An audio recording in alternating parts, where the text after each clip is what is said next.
So a Sea of Stars good. Yes and no. It didn't get me in the beginning, and it kind of fell off at late, but it got me in the middle.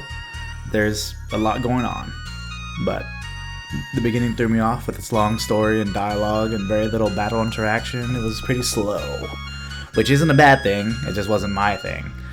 Its quirky cinematics, which I really didn't feel like added to the game. They were cool, but they weren't cool enough to like make me want more of it. I actually think it would be better without them. But I'm usually fond of easy early tutorials and battles that are super simple, but it's understandable to create a game and then start off with easygoing enemies so that the players can learn the game. But I just feel like I really want a difficulty setting. You can say that the relics in this game are what make the difficulty, but there is no way to make the game harder. And I know that there's a new game plus, but I didn't know that when I first started. And I would like to have been able to new game plus it right when I started and not after I finished.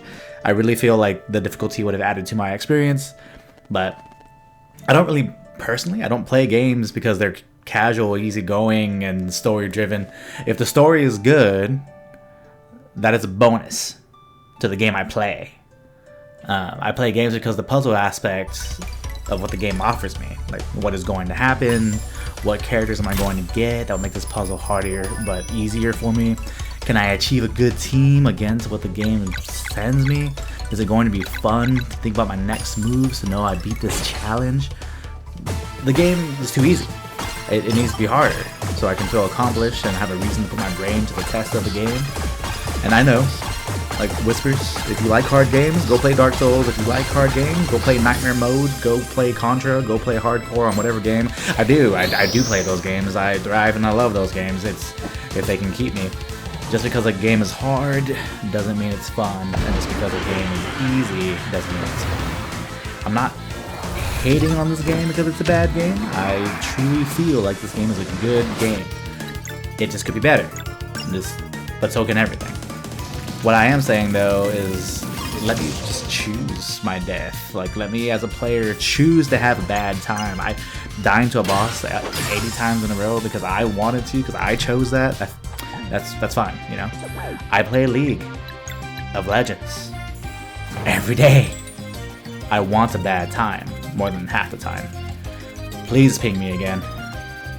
This game is long. It's about 25 hours. Could be longer if you decide to do the true ending when you go around and you decide to get the 60 conches, which I did not want to do. Before I start talking about this game, just know that this game is good. It's not bad.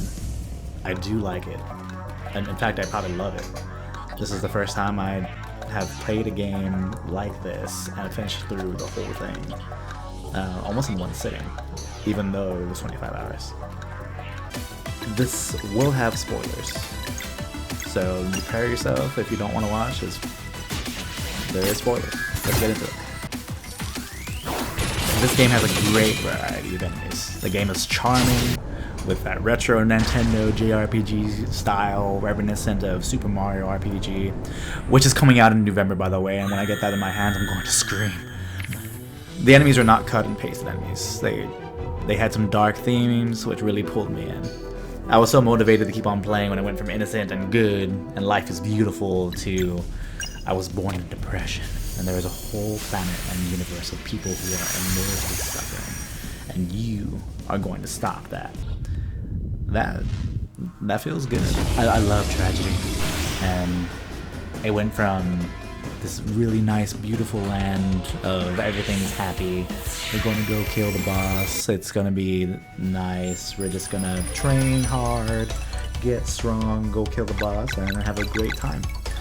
And then there was so much more to that. There's a whole entire universe that is just pounded into the ground every single day, and they're suffering.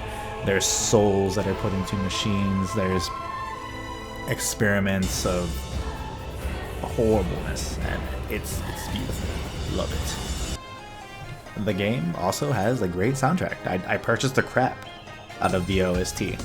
I never thought I would purchase an OST, but when I got to Frozen Peak, the Frozen Peak got me into it, and I just sat there a few times and just jammed out with the enemies that were jamming out with me because they're playing the drums.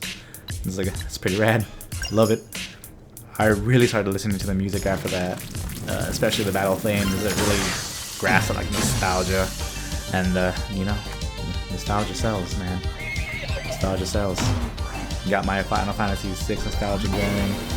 I actually like almost got up a few times to work out. I didn't go work out, but that was pretty close. Pretty close. It's the characters that really got me.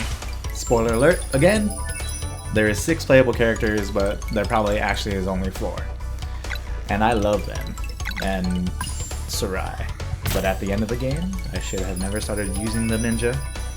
When I first got Serai, the ninja from another world, I was pretty excited to have her on my team. You know, he's a new character. I'm just getting new characters in the game. Opens up new possibilities, new combos, new abilities, new puzzles, all that stuff. Just feels good. When you get her, you have Big Boy Baker, who is the tank. You got Blue Moon Staff Girl and Valir, and Orange Sword Guy Vale. You have 2 main characters on your team, one that can create little suns, and the other one who channels the moon, like the little mini gods of the game. Then you got Garl, who's like, he's supposed to be the centerpiece of the game. He's the human. He's supposed to tank, but he doesn't really tank. There's no tanking. He's just a health pool. I built him like a tank, but it didn't really matter at all. I didn't use him at all. He wasn't a character to use, really. Big part of the story, though. He fulfills the human role in the story. The role that we are all fat, and we all eat, and we all die, and we can't grow back body parts, like eyes or hearts. But we can use our borrowed time, and hopefully we can make an impact in life with what we love most. Pastries. Yes. I had a theory that Big Boy Baker wasn't even in the story, that he died in the beginning of the game and they just thought of him the whole journey, but it wasn't that deep. It really wasn't. He's just a sweet big kid with a big heart and puts his friends in the right direction. Even though Garl was useless, he wasn't useless in our hearts. Overall, though, he was useless. He was pretty damn useless. Probably should have just been a side character like Teeks, just added more health to Zale and Valir, but he wasn't the worst. Then we got the major gods of the story. One of them who plays on your team, and he really can't interfere with major things of your universe, but he does help you. It's a little weird what he does, but basically he's helping out the Solstice Warriors of this universe to do the things on their own and see if they can surpass for their own universe. I guess there's many universes that they're kind of playing around with. And we got the soul of an elder-like entity that was before the major gods, which he's cool. I have a feeling he's a little inspiration from Malo from Mario RPG, who I don't really like, but it's fine. Oh god, I cannot wait for November. Oh, I have that game in my hands. Anyway, this major god's name is Beast. So he's living in this living glass, and he can take whatever shape he wants, which is fun to look at. He can make himself into a giant monster, but chooses to look like a glass bottle. It's whatever. We got Major God of this universe, who plays with the other god of this universe. We got the Solstice Warriors, who are also gods of this universe, that they are players in the game and not onlookers. One has the ability to create literal suns. So basically, to put it all together, we have 2 main playable characters who are the mini gods of the game, Valir and Zale. And then we got the 2 gods of the game that are above everything, and that's the Fleshmancer, Ereful, and Rekshan, who are the gods of the universe, and they basically have chess pieces who are the characters you're playing, and they have to follow the rules of the game that they created. Then we got the Elder Soul living in a bottle. We got Garl, the human shield. Then we got Serai. We got Serai, though. And Serai, she's the best. The robotic ninja who doesn't make little suns, but she has a foot. And this foot made me simultaneously love the game and hate the game at the same time. It was this foot that got me to make this video. Her foot is the strongest thing in the game. Her foot made me feel powerful. It made me feel too powerful. All the puzzles and all the enemies could not withstand the power of her foot. It's like this foot was put into the game after the game was made. In these games, you have to manage your turns. Every time you take a turn, you have to think about what ability am I going to hit with? What am I going to need to do damage and take less damage? Do I need to do damage first?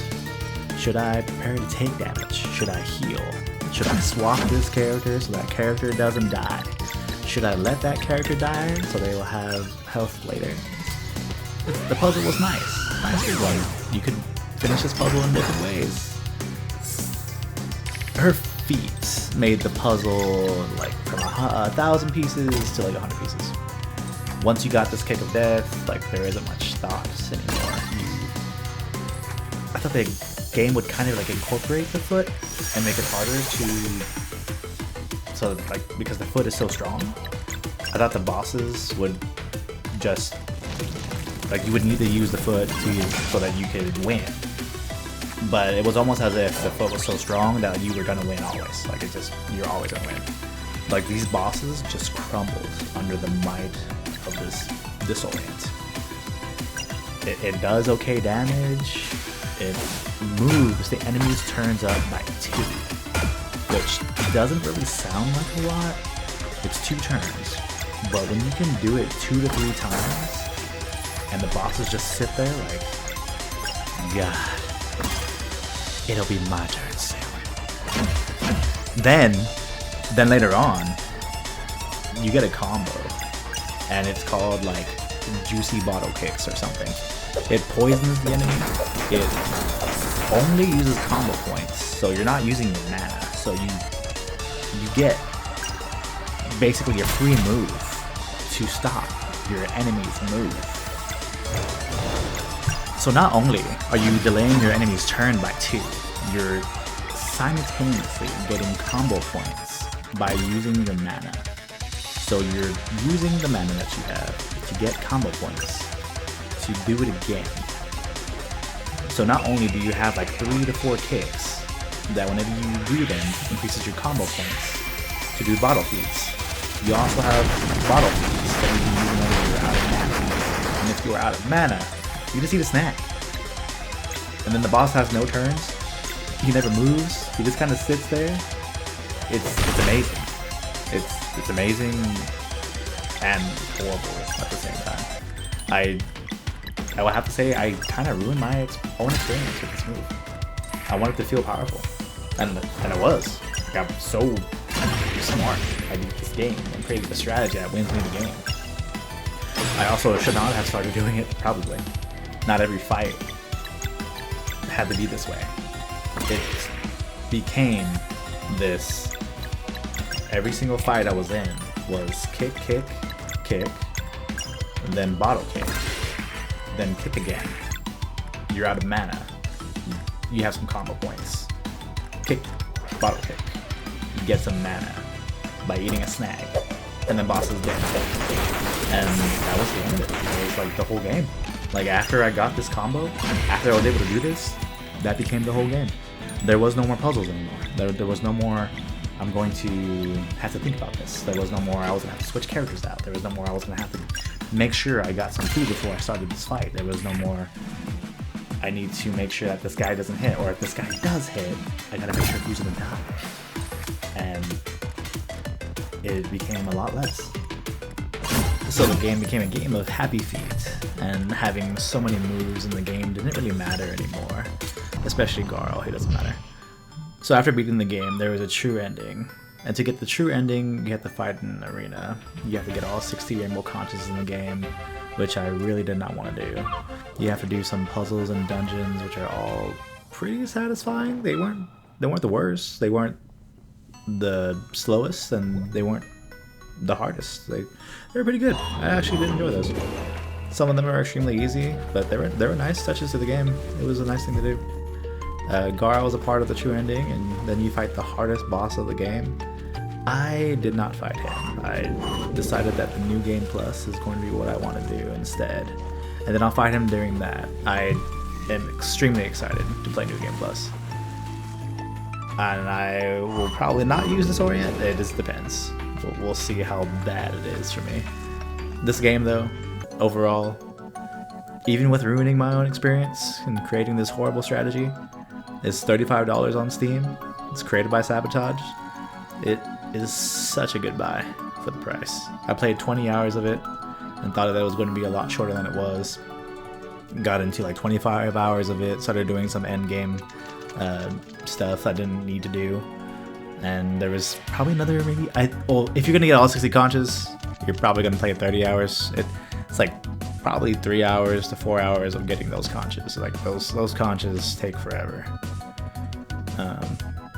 I would say if you want an easy run, use Disorient, but if you want a fun run, never use it. Just don't. Then you can get to the New Game Plus without feeling like the game was a movie before it became the real game.